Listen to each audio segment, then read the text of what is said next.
কিভাবে পাকিস্তানের ঘরে ঢুকে জঙ্গিদের দফারফা করে দিল ভারত, দেখে নিন। বৈশরণ ভ্যালিতে ২৬ জন পর্যটককে নির্মমভাবে মারতে মারতে জঙ্গিরা বলেছিল, যা মোদিকে গিয়ে বল। গর্জে উঠেছিল গোটা দেশ। অবশেষে উত্তরটা দিয়েই দিল ভারত। বুধবার মধ্যরাতে ভারতীয় সেনার নির্ভুল নিশানায় গুড়িয়ে গেল পাকিস্তান অধিকৃত কাশ্মীরের একাধিক জায়গায় থাকা জঙ্গি ঘাঁটি। রাত ১টা ৪০ মিনিট থেকে ২টো ২০ মিনিট পর্যন্ত অপারেশন সিঁদুর চলতে থাকে। তা নিয়ে এখনও জোর চর্চা গোটা দেশে। পাক অধিকৃত কাশ্মীরে জঙ্গিদের ৯টি ঘাঁটি উড়িয়ে দেয় ভারতীয় সেনা। মুজফ্ফরাবাদ, বাওয়ালপুর, কোটলি, চক আমরু, গুলপুর, ভীমপুর, মুরিদ, শিয়ালকোট সহ একের পর এক জায়গায় বুধবার মধ্যরাতে হানা দেয় ভারতীয় সেনা। ভারতীয় সেনার হানায় ১০০ জনেরও বেশি জঙ্গি নিকেশ হয়েছে বলে জানা যাচ্ছে। অচিরেই এই সংখ্যা আরও বেশি বাড়তে পারে। লস্কর ও জৈশের ঘাঁটিতে পুরোপুরি ধ্বংস করে দেওয়া হয়েছে। হামলা হয়েছে মাকার্জ সুলেমান আল্লাহে। এটা জৈশ-ই মোহাম্মদের হেডকোয়ার্টার।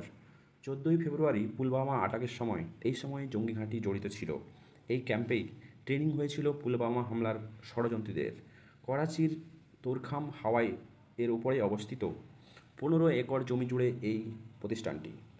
হামলা হয়েছে শিয়ালকোটে মস্কর রাহিল শহীদের। এটা হিজবুল মুজাহিদিনের ঘাঁটি। এই জঙ্গি ঘাঁটি পাক আইএসআইয়ের প্রত্যক্ষ মদদ রয়েছে। জম্মু রিজনের সব নাশকতার পরিকল্পনা হতো এই ঘাঁটি থেকে। প্রচুর অস্ত্রসহ জঙ্গিরা থাকতো এই ঘাঁটিতে। হামলা হয়েছে মাকার্জ তাইবাতে। লস্কর ই তৈবার গুরুত্বপূর্ণ ট্রেনিং সেন্টার এটি। ওসামা বিন লাদেন এই ক্যাম্পের আর্থিক মদতদাতা ছিলেন। এই ক্যাম্পের ট্রেনিং চলত লস্কর ই তৈবার জঙ্গিদের। আজমল কাসাব এই জঙ্গি ঘাঁটির সঙ্গে জড়িত ছিলেন। হামলা হয়ে কোটলি জেলার মস্কর রাহিল শহীদ। এটি হিজবুল মুজাহিদিনের অত্যন্ত গুরুত্বপূর্ণ কেন্দ্র। স্নাইপার ক্যাডারের ট্রেনিং হতো এখানে।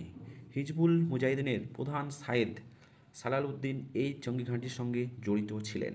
কয়েক বছর ধরেই এই ঘাঁটিতে নতুন নির্মাণ দেখা গিয়েছে।